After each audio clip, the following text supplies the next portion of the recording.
My car was in the shop for the week, which meant I was at the mercy of public transportation. Usually it wasn't a problem, but on Thursday my boss asked me to stay late to finish up a project. I ended up missing the last commuter train home. My only option was the night bus, the 33B, a route I'd never taken before. It snaked through the older industrial part of town, an area that was mostly shuttered warehouses and empty lots. The bus stop was just a lonely metal bench under a single flickering street lamp. The orange light cast long, dancing shadows that made the street feel even more desolate. I checked the transit app on my phone. The next bus wasn't due for another 25 minutes. I zipped up my jacket, the cold night air seeping into my clothes, and sat down to wait. The silence was absolute. There were no cars, no distant sirens, not even the sound of crickets. It was the kind of profound quiet that makes your own heartbeat sound like a drum. Every few minutes I'd pull out my phone, the bright screen a small comfort in the oppressive darkness. I felt exposed, vulnerable, like I was the only person left in the world. After about 10 minutes, I saw them, a pair of headlights cutting through the darkness far down the road. A wave of relief washed over me. The bus was early. I stood up, gathering my bag and stepping closer to the curb, eager to get into the warm, well-lit vehicle and leave this creepy place behind. As it got closer, though, my relief began to curdle into confusion. The bus was moving almost silently, with none of the usual diesel rumble or squeal of brakes.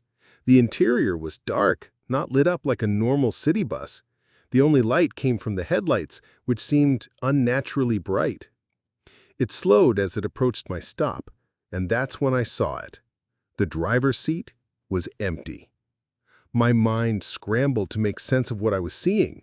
A self-driving bus? This city's transit system was barely functional on a good day. There was no way they were testing futuristic tech on the late-night ghost route. Maybe the driver was just leaning back, out of sight. The bus glided to a perfect silent stop directly in front of me. The hydraulic doors hissed open with a puff of cold, stale air that smelled like dust and ozone. I peered inside, expecting to see a driver pop up and apologize for the lack of light, but the interior was a void. It was completely black, like looking into a cave. I stood frozen, my feet rooted to the pavement. Every instinct in my body was screaming at me to run. This was wrong. All of it was wrong. Then a voice echoed from the darkness within. It wasn't a human voice.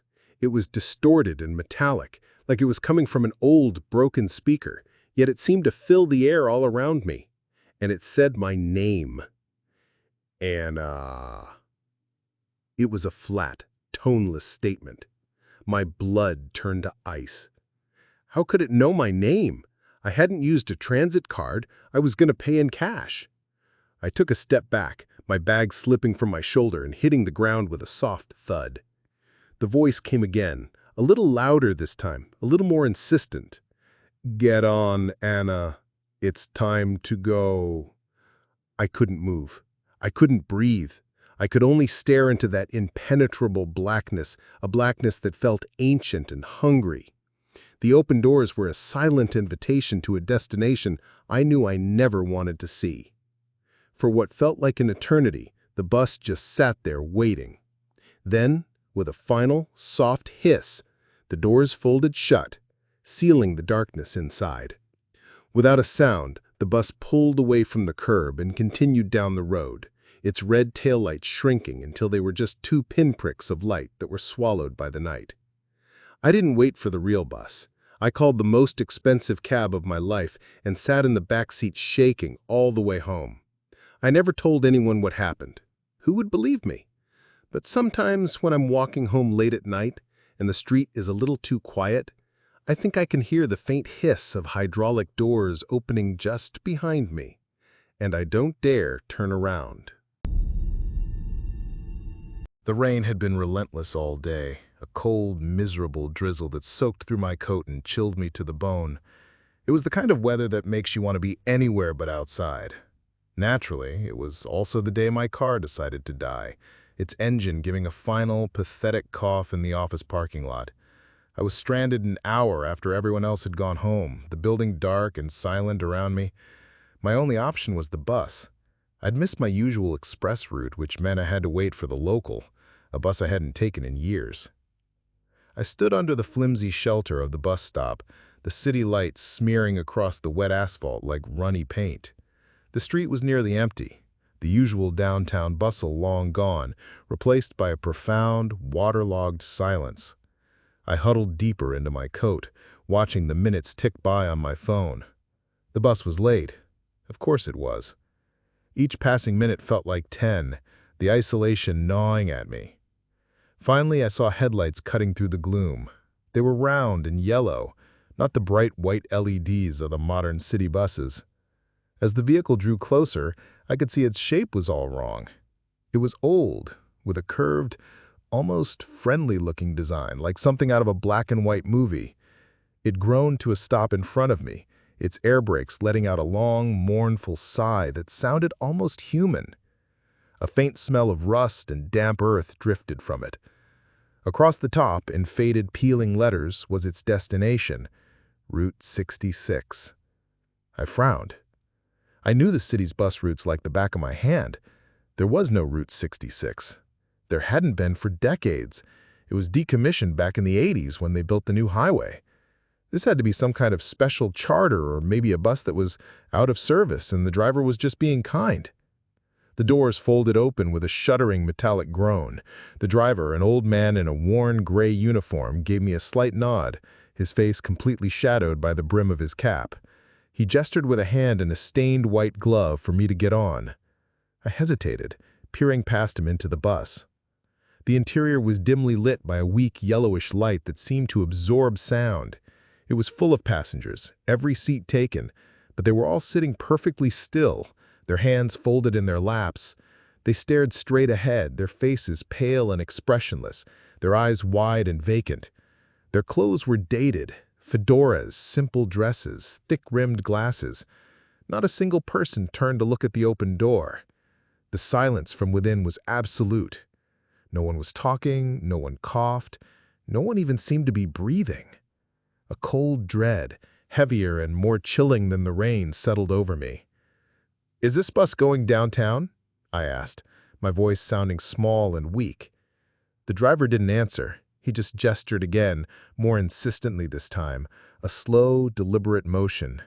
His gloved fingers curled and uncurled, beckoning me into the silent cabin. Something was deeply wrong. I took a step back, pulling out my phone, pretending to check the schedule. My fingers were shaking so badly I could barely type. Route 66 bus crash. I entered into the search bar. I don't know why I did it. It was a pure gut instinct, a desperate attempt to find a rational explanation for the impossible scene in front of me. The first result was a local news archive link. My heart stopped. The headline read, "Tragedy on Route 66. City bus plunges from bridge in freak storm." The article described a horrific accident where a bus, caught in a sudden flash flood, had lost control and gone over the side of the old city viaduct. There were no survivors. The article included a grainy black-and-white photo of the bus being pulled from the river. It was the same model, the same curved roof, the same round headlights. I scrolled down, my blood turning to ice, as I saw the date of the article. It was 30 years ago. To the day. I looked up from my phone, my eyes wide with terror. The driver was still watching me, his face hidden in shadow. The passengers hadn't moved a muscle. They just sat there, waiting, their empty eyes fixed on the road ahead, waiting for their next stop. Without a word, I turned and walked away. I didn't run. I just walked, my back rigid, every nerve screaming. I could feel the driver's unseen eyes on me. I could feel the collective empty gaze of his passengers. I walked for 3 blocks in the pouring rain before I dared to look back. The bus was gone. The street was empty, as if it had never been there at all. And on the wet pavement where the doors had opened, there was a small, dark puddle that wasn't from the rain.